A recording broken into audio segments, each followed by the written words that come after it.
that would benefit from this.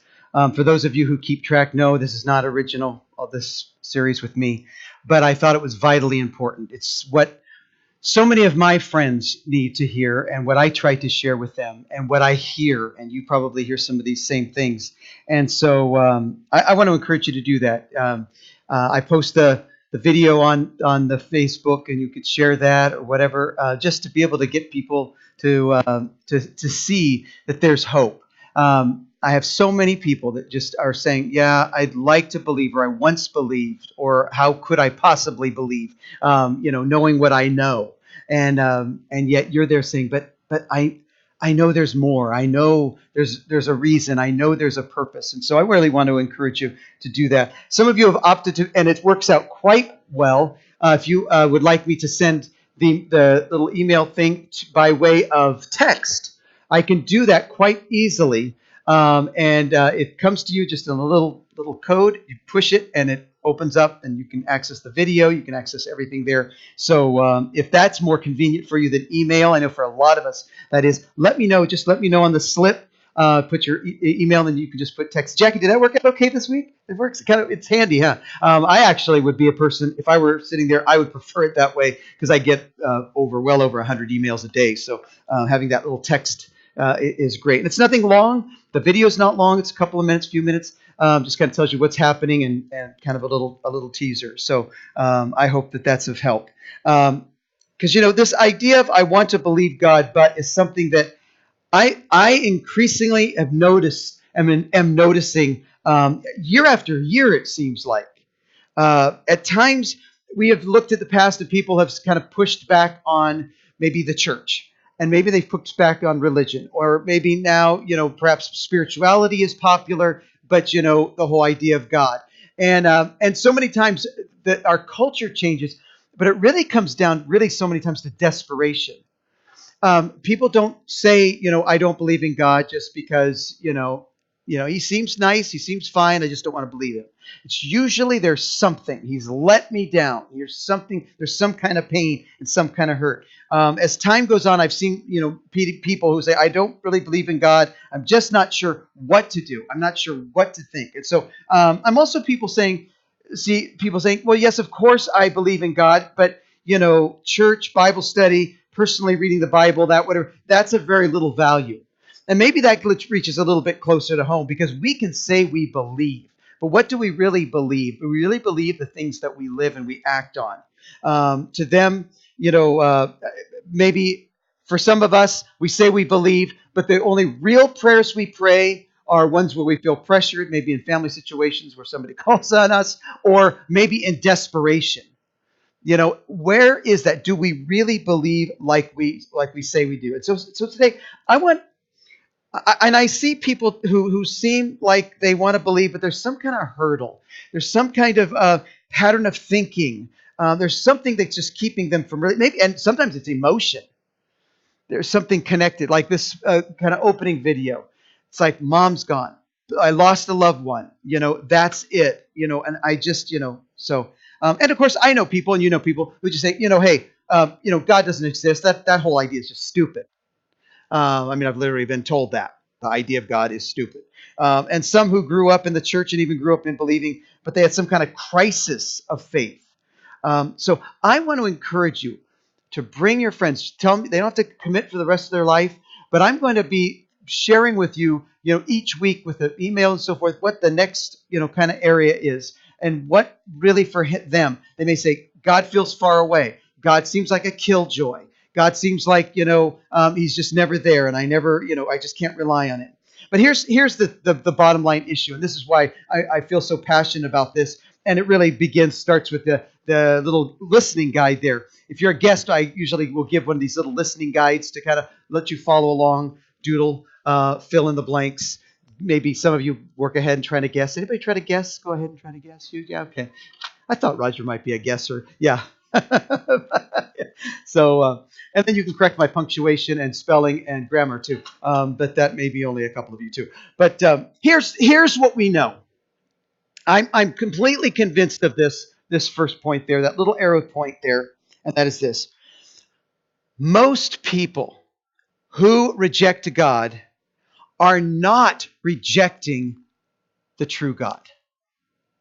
Most people who are rejecting God are not rejecting what we know, even in Scripture revealed, as the true God. Many people are saying, I can't believe in God. Sometimes when people say that to me, I'll say, I can't believe in God. I don't believe in God. I'll say, well, what kind of God don't you believe in? And they'll give some kind of description. Well, I don't believe in a God who'll bash you over the head every time you do something wrong. I said, well, I don't believe in that kind of God either. That's a little unnerving for them when they find out I'm a pastor, when I say I don't believe in that kind of God either. But many times people formulate these ideas of God that aren't only not true, they're not biblical, and they get this kind of distorted view of God. They're really rejecting a wrong view of God. And so many people, I throw this out, many people have a wrong view of God, whether it's that he's the grumpy grandpa, right? Or maybe he's just kind of like Santa Claus. He just, visits every now and then. He's just a happy-go-lucky kind of guy. Some people really view God as kind of this abusive parent, or maybe a neglectful parent who's just, a necessary evil. It's interesting in our culture, and I've mentioned this before, but isn't it interesting that when man tends to create a religion, you take especially like, let's say, in undeveloped pagan areas of the world, their God, you never see their God characterized by love and mercy and grace.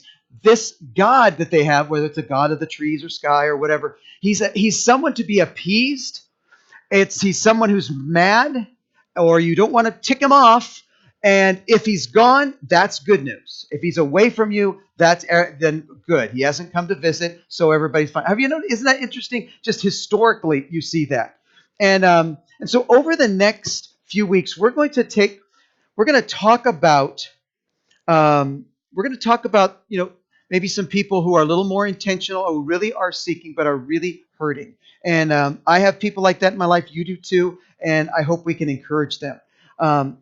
Perhaps some of you say, well, sure, I believe in God, but I just don't feel him. I've tried to read the Bible. I pray. I even go to church, but I just don't feel anything. And we're going to be addressing that. We're going to be talking about how to believe in a God that you see and you can't really, sometimes you just don't feel him. I think a lot of people struggle with that. A common pushback with some people is they say, I'd like to believe God, or maybe they used to, but have you seen all of the horrible things that are going on in the world? I mean, how could God allow, if God is real, or if God's around, or if God even cares, how can I believe in a God who'd let shootings happen of innocent people, right? Of all these tragic things happen. Hungry children all over the world. And all of the things I just mentioned are really happening. We're not just making things up. We're not being melodramatic, and neither are they. But, how can I believe a God that would let these things happen to, this people, this person, this part of the world, this section, just random acts, Or I prayed for something. I've prayed and prayed and prayed about something, and actually the worst thing happened. It wasn't that God just didn't answer, it got even worse. How can I believe in a God that doesn't really seem to care? And then some of your friends, and I've got some, in fact, some guy friends that recently was just like, hey, that's good for you, Christianity, God, and all that, but man, all the rules, I mean, what fun is that? He just dumps all these rules on us. And besides, religion's for boring people, and I want to have fun. And so, I've had people say, hey, and I know you read the Bible and then that whole sex before marriage thing. Oh man, I don't want to. Come on, God's just trying to take away all the fun. And I want to believe in God, but there's there's all these reasons. And before I get into today's topic, we're gonna talk about something that may be true at different levels with all of us. I want to have some fun first, okay? It's just fun for fun, but I'm going to have some fun with my older friends here. Okay, so I'm talking about so some of you youngers, you can play along, but there's a new. Do you know the Shazam app? Let me grab my water. How many of you have the Shazam app? Really? Wow, he's cool and hip. Okay. All right. So the Shazam app is an app that if you want to know, like let's say you're in a coffee shop and you hear a song, I wonder what song that is. You turn on that app, you play it, and it'll tell you the name of the song, typically name of the song, artist, even how you can get it. kind of a cool thing. Well, there's a new game coming out. Have you seen this? Called Beat Shazam. It's going to be a television show. It's who's Jamie Foxx is going to be the host of it. And so the idea is that you listen to the song and you're trying to beat the app to guess what the song is before, and they give away prizes and so forth. And so today, I'm sorry to say, there will be no trips to Hawaii or thousands of dollars being given. But I would like some love back, all right? You can give me some love when, So if you, as soon as you recognize this TV show, okay, this is a TV show theme. As soon as you recognize it, go ahead and just shout it out. And the first one, you bet. I mean, even some of you youngsters better get this because this one's pretty easy. Okay, let's